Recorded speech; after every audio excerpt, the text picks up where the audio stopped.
Hello again. Feels like it hasn't been that long since I was last here talking about Overwatch's decline. Of course, this was before Overwatch 2 actually released, and I won't lie, things kind of turned around. For the first few months, Overwatch was sort of back. The game was fun again. There were new heroes, new maps, a new game mode. The 5v5 format was fresh and new. In that time span, it genuinely felt that Overwatch would make a grand comeback. But it wasn't perfect. 5v5 was and still is a mistake. It caused heroes and roles to be constantly changed due to them being built around 6v6. Some tanks are basically pointless now. Queue times are still a mess. It could have worked, but it needs more adjusting over half a year later. Remember 2CP, the bane of every player's existence? I can't believe I'm saying this, but Push makes me miss 2CP. Push is a terrible game mode. It's incredibly unbalanced. Basically, if you get to the first checkpoint first, you'll win. Because even if the enemy team wipes your entire team out, you'll get back before they can push too much. And they'll be right back to their spot, and it's over by then. There's also the glaring issue on heroes being locked behind a battle pass. Not only is Overwatch 2's battle pass one of the worst, but it does the cardinal sin of locking heroes. The main fucking attraction of Overwatch. Behind the battle pass. Well, yes, there are other ways to get them. It's then just devoting way too much time when they should be free for everyone by default. Because what it does is makes two situations. Either the character is good, like Kiriko, making it basically pay to win, or the hero isn't good, like Lifeweaver, and you just paid either money or time for a character that is not worth it. If you're going to make a free-to-play shooter game with a battle pass, why would you not copy Fortnite? Battle passes should be strictly cosmetic.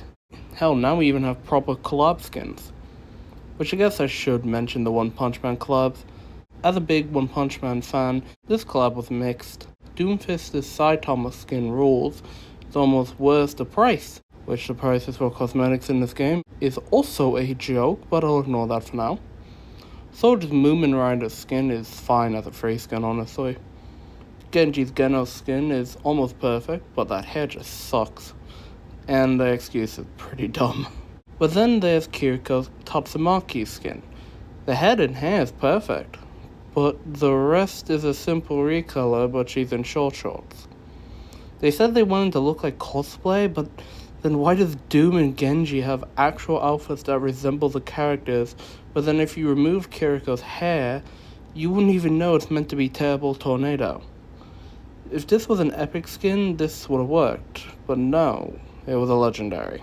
But now it's time to discuss the final nail in the coffin. At the time I'm writing this, on May 16th, the devs have announced the PvE we were shown back in 2019 with Overwatch 2's announcement is scrapped.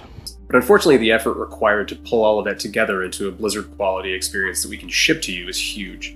And there really is no end in sight or defined kind of end date where we can put that out into the world.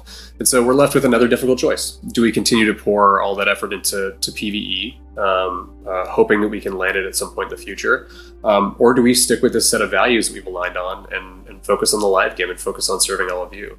With everything we've learned about what it takes to operate this game at the level that you deserve, it's clear that we can't deliver on that original vision for PvE that was shown in 2019. What that means is that we won't be delivering that dedicated hero mode with talent trees, that long-term power progression. Those things just aren't in our plans anymore. Instead, we'll be getting a dumbed-down version that will probably be more similar to raids in Destiny or the previous Archive missions. What a fucking travesty. Overwatch 2 has now lost all its meaning. If the issues with it weren't bad enough, the end goal of the entire bloody game is gone. Everyone was looking forward to the proper campaign. It was the only reason Overwatch even deserved a sequel. The fans all clamored for a story mode, a movie, or a show, and in 2019 we were given our wishes in the form of a sequel game. Was it what we exactly wanted? No, but it's still a good way to experience a story. Some of the best stories come from video games after all, and Blizzard has proven they can make great campaigns. But fast forward, almost 4 years later, it's no more. All the development on the new unique enemies, specialized levels, skill trees, all scrapped. You wasted time, money, and manpower on lies. And you burned the final bridge with the player base. You used the promise of what everyone was asking for to save a dying game. Blizzard betrayed our trust, and for what? A bare bones PvE experience? It's so clear now why Jeff Kaplan left. His vision for a grand sequel would be ripped from his hands, his passion project turned into a corporate shell of what it used to be, forced to convert into a more marketable project to cling onto successes of games that took its player base. And now, everything that made Overwatch what it was is gone. I'm so upset because this game meant so much to me. It pains me to watch a game that helped me through so much get constantly beaten down by baffling decisions made by people who don't give a shit about the original vision or its fanbase. And I'm not going to just come back into the line when the shiny new collab comes out. I'm not going to feel like Blizzard is trying to make up for its mistakes by pandering to people like me with the upcoming Pride event. No, I'm fucking done with all this. If you're going to lie to me and countless others, get our hopes up for an epic comeback, and all you have to show is a broken game, scummy monetization, and a disrespectful slap in the face to not only the fans, but the game's creator, piss off. I hope it was worth it, Blizzard. You can't cling on to the memories of the glory days forever. It's time we leave Overwatch behind. Maybe that'll wake them up. Overwatch went from Game of the Year in 2016 to a laughingstock 7 years later.